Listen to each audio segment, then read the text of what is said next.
Selamat malam jemaat Tuhan yang terkasih. Kita berjumpa kembali dalam pemberitaan firman Tuhan dalam program Mesbah Keluarga.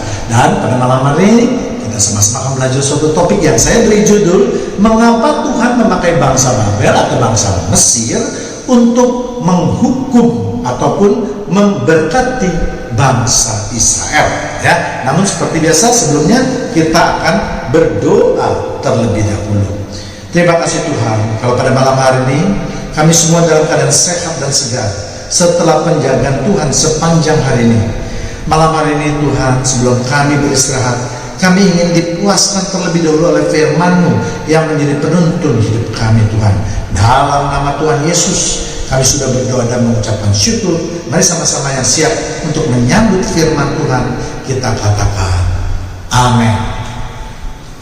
Seringkali ketika kita membaca Alkitab, di mana ketika bangsa Israel itu tidak menuruti perintah Tuhan ataupun membangkang terhadap perintah Tuhan ataupun melanggar perintah Tuhan, maka Tuhan memakai bangsa Babel untuk menghukum bangsa Israel.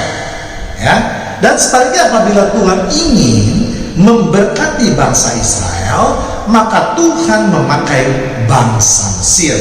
Yang menjadi pertanyaan sekarang, mengapa Tuhan memakai kedua bangsa tersebut untuk menghukum ataupun memberkati bangsa Israel? Kalau kita lihat misalnya bangsa Israel yang diserang dan dibuang ke Babel oleh bangsa Babel, dan Tuhan juga memakai Raja Babel yaitu Nebukadnezar untuk menghukum bangsa Israel. Ya, 2 Raja 24 ayat 10. Pada waktu itulah majulah orang-orang Nebukadnezar Raja Babel menyerang Yerusalem dan kota itu dikepung. Sebaliknya ketika Tuhan ingin memberkati bangsa Israel, maka Tuhan memakai bangsa Mesir. Kita lihat mulai dari perjanjian lama, ketika Abraham misalnya atau ikut Ishak ke Mesir karena adanya bahaya kelaparan. Demikian juga dengan adanya Yakub, ya. Bahkan sampai zaman Yesus pun, ketika Yesus hendak dibunuh oleh Raja Herodes, maka Tuhan menyuruh Yusuf dan Maria untuk mengungsi ke Mesir dengan membawa anaknya, ya. Matius 2 ayat 14. Maka Yusuf pun bangunlah, diambilnya anak itu serta ibunya malam itu juga, lalu menyingkir ke Mesir. Ya, ternyata bahwa Tuhan memakai kedua bangsa tersebut untuk menghukum ataupun memberkati bangsa Israel karena mereka adalah bersaudara. Siapa saudara mereka itu? Mereka adalah keturunan dari Ham. Ya, Kejadian 10 ayat 6. Keturunan Ham ialah Kus yaitu Babylon, Misraim yaitu Mesir, Put dan Kanaan. Ya, inilah pelajaran yang dapat kita ambil bahwa di dalam kita bersaudara, kita juga saling harus menegur dan memberkati. Kita tahu bahwa bangsa Mesir atau Misraim merupakan keturunan dari anak Nuh yang bernama Ham. Ya, untuk itulah maka tanah Mesir juga dinamai tanah Ham.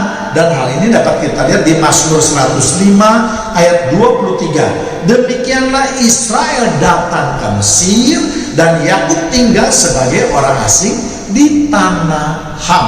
Atau di Mazmur 105 juga ayat 26 dan 27. Diutusnya Musa hambanya dan Harun yang telah dipilihnya. 27. Keduanya mengadakan tanda-tandanya di antara mereka dan mukjizat di tanah Ham.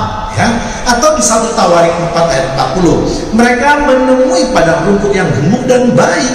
Ya, negeri itu luas, aman dan sentosa. Orang-orang yang diam di sana sebelum mereka berasal dari Ham. Ya, jadi Tuhan memang memberkati bangsa Mesir dengan begitu subur tanahnya, dan ini dipakai Tuhan untuk memberkati bangsa Israel. Ya, sedangkan bangsa Babel adalah keturunan juga bangsa Ham. Ya, kita ingat ketika Nimrod yang merupakan orang pertama yang paling berkuasa di bumi ini, ya, Kejadian 10 ayat 8 sampai 9. Kus memperanakan Nimrod. Dialah yang mula-mula sekali orang yang berkuasa di bumi. 9. Ia seorang pemburu yang gagah perkasa di hadapan Tuhan. Sebab itu dikatakannya seperti Nimrod, seorang pemburu yang gagah perkasa di hadapan Tuhan. Jadi suku Ham dipakai oleh Tuhan untuk menaklukkan atau menghukum maupun memberkati suku bangsa Israel.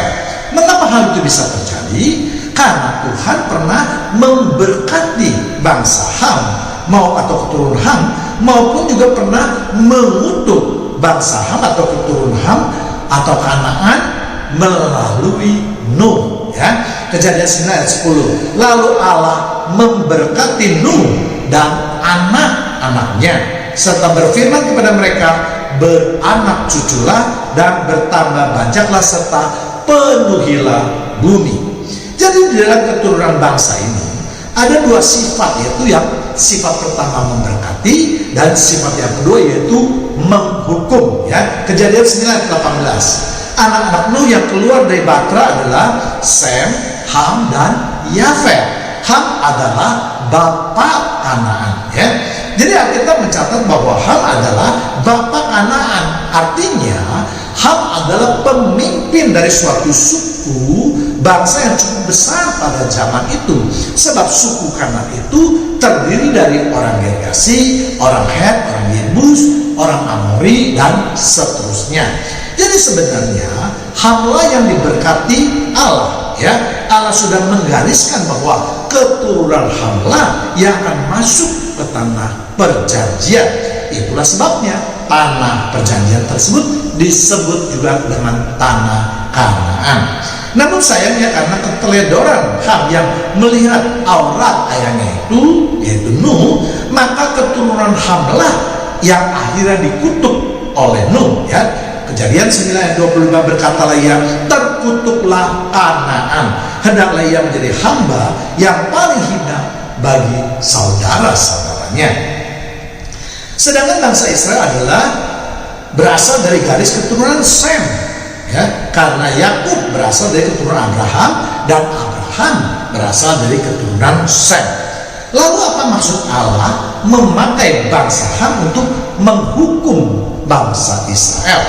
Karena Tuhan ingin mengingatkan bahwa Tuhan dapat menggunakan berbagai cara, bahkan cara-cara yang cukup hina untuk menghukum suatu bangsa yang selalu tegar tengkuk dan membangkang terhadap Tuhan, sekalipun bangsa tersebut adalah bangsa kesayangan atau pilihannya. Ya, jadi Tuhan terkasih, walaupun kita saat ini hidup sebagai orang-orang yang dipilih oleh Tuhan, orang-orang yang disayang oleh Tuhan, tetapi kita harus selalu memperhatikan kehidupan kita. Karena kalau tidak, maka Tuhan akan mempergunakan berbagai cara untuk menghukum kita, sama seperti yang telah Tuhan lakukan tadi terhadap keturunan Ham. Ya, kita lihat bahwa bangsa Ham adalah bangsa yang sudah dikutuk, bangsa yang hina, tetapi dipakai oleh Tuhan untuk menghancurkan kebanggaan bangsa Israel. Bangsa Israel tentu tahu bahwa suku Ham adalah suku yang dikutuk oleh Tuhan, yang tidak berharga di mata Tuhan. Tetapi Tuhan memperhinakan bangsa kesayangannya, yaitu bangsa Mesir. Dan perbuatan inilah yang dianggap sebagai perlakuan bapa kepada anaknya, supaya mereka tahu bahwa walaupun menjadi bangsa kesayangannya, mereka harus tetap tunduk kepada perintah-perintah Tuhan atau hukum-hukum Tuhan. Pelajaran inilah yang harus kita ingat, bahwa walaupun kita sebagai makhluk yang paling disayangi oleh Tuhan, kita tidak boleh besar kepala, kita tidak boleh melanggar firman Tuhan, kita tidak boleh mendukakan hati Tuhan. Dari peristiwa inilah kemudian ditafsirkan beberapa ayat. Misalnya yang pertama, Tuhan akan menghajar anak-anak yang bersalah. Ibrani 26 ayat 6. Karena Tuhan mengajar orang yang dikasihinya dan yang menyesal orang yang diakuinya sebagai anak. Ya, kemudian Tuhan akan menghukum namun tidak membinasakan orang-orang yang berdosa, yaitu kita lihat di kitab Yesaya 42 ayat 3. bulu yang patah terkulai tidak akan diputuskannya, dan sumbu yang pudar nyalanya tidak akan dipadamkannya, tetapi dengan setia ia akan menyatakan hukum. Ya, atau yang ketiga yaitu tegurlah saudaramu jika ia bersalah. Lukas 17 ayat 3. Jagalah dirimu, jikalau saudaramu berbuat dosa, tegurlah dia, dan jikalau ia bersalah, ampunilah dia. Dan masih banyak sekali ayat-ayat yang dapat kita cari untuk menyatakan perbuatan Tuhan tadi. Nah, itu dalam rangka untuk menghukum maupun memberkati bangsa Israel. Ya, dan sebaliknya Tuhan juga dapat memakai bangsa yang dikutuk untuk memberkati bangsa lain. Jadi ketika bangsa Ham atau suku Ham ini menyadarkan bangsa Israel, dari sinilah lahir ayat besi menajamkan besi, yaitu di Amsal 27 ayat 17. Besi menajamkan besi, orang menajamkan sesamanya. Sedangkan Tuhan memakai suku bangsa Ham untuk mempermalukan bangsa yang terpilih. Itu berarti Tuhan dapat memakai siapapun juga, termasuk orang berdosa, untuk menyatakan kemuliaan namanya. Dan ini dapat kita lihat banyak sekali cerita-cerita orang biasa yang dipakai oleh Tuhan, mulai dari Abraham sampai ke Daud. Bahkan keturunan Yesus pun tidak semuanya kudus. Dari mereka ada perempuan-perempuan yang dianggap kotor atau berdosa, misalnya Tamar, Rahab, dan Batsheba. Ya, Batsheba. 1 Korintus ayat 1:22. Tetapi apa yang bodoh bagi dunia dipilih Allah untuk memalukan orang-orang yang berhikmat, dan apa yang lemah bagi dunia dipilih Allah untuk memalukan apa yang kuat. Jadi semua ayat di dalam Alkitab itu mempunyai dasar atau landasan hukum yang kuat. Memang tidak harus dari ayat di dalam Perjanjian Lama saja yang dikutip, ya, kemudian ditafsirkan menjadi ayat di dalam kitab Perjanjian Baru, tetapi dapat juga atau bahkan hampir setiap kisah di dalam Alkitab itu dapat ditafsirkan ke dalam suatu ayat kalau kita dapat melihat apa maksud di belakang kisah tersebut. Itulah kegunaan merenungkan dan mendalami firman Tuhan. Lalu pelajaran apa yang dapat kita ambil dari peristiwa tersebut? Ya, minimal ada 4 hal yang harus mendapat perhatian kita. Yang pertama yaitu tegurlah saudaramu bila ia bersalah. Ya, di dalam aturan menegur tidak harus yang lebih tua itu menegur yang lebih muda. Ham adalah adik daripada Shem. Jadi dalam menegur itu tidak terbatas pada umur, pendidikan, kedudukan, jabatan, dan seterusnya. Yang terpenting adalah menegur dalam rangka menegakkan kebenaran. Ya. Kedua, jangan keraskan hati kalau ditegur. Ya. Alkitab mengajarkan kepada kita juga sebagai murid-murid Yesus untuk selalu terbuka di dalam menghadapi kritik atau teguran, ya, terutama yang bersifat membangun. Sebab banyak juga orang Kristen yang ketika ditegur langsung merasa tersinggung atau cepat tersinggung, bahkan bisa memakai ayat-ayat lain yaitu untuk melindungi dirinya supaya tidak ditegur atau tidak dikritik kembali, yaitu ayat yang paling paling dahsyat, ya, jangan menghakimi. Ya, kalau ayat itu dikeluarkan maka orang Kristen yang lainnya pasti biasanya diam, tidak berani lagi berbicara. Padahal kita tahu, ya, menegur dan menghakimi itu adalah 2 hal yang berbeda. Ya. Kemudian ketiga itu Alkitab mengajarkan kepada kita untuk selalu tunduk kepada Tuhan. Ya, apapun posisi kita, janganlah kita terlalu membanggakannya sehingga menimbulkan kesombongan bagi kita. Ya, sama seperti bangsa Israel. Ya, mereka merasa bangga karena dipilih oleh Tuhan. Ya, mereka juga bisa dihukum oleh Tuhan dengan memakai bangsa yang hina bahkan. Ya, haruslah kita menundukkan diri kita di hadapan Tuhan.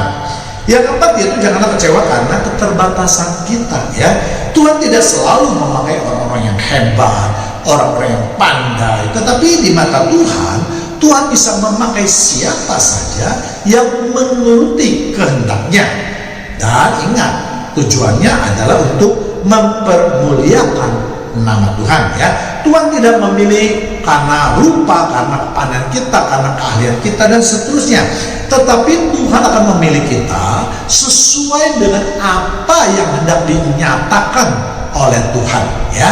Kalau dia ingin menghina suatu bangsa, misalnya dia dapat memakai orang yang paling hina, sehingga dengan demikian orang yang dihina tadi akan merasa lebih hina daripada bangsa yang terhina tadi ya. Demikianlah pemberitaan firman Tuhan yang dapat saya sampaikan pada malam hari ini. Mari kita tundukkan kepala kita ya. Terima kasih Tuhan atas firman-Mu yang terus membukakan mata, telinga dan hati kami untuk menerima kebenaran firman Tuhan. Biarlah firman Tuhan terus memimpin kehidupan kami, agar kehidupan kami seturut dengan kehendak-Mu. Berkatilah kami semua Tuhan, agar kami selalu dalam perlindungan-Mu. Dalam nama Tuhan Yesus kami sudah berdoa dan mengucapkan syukur. Amin.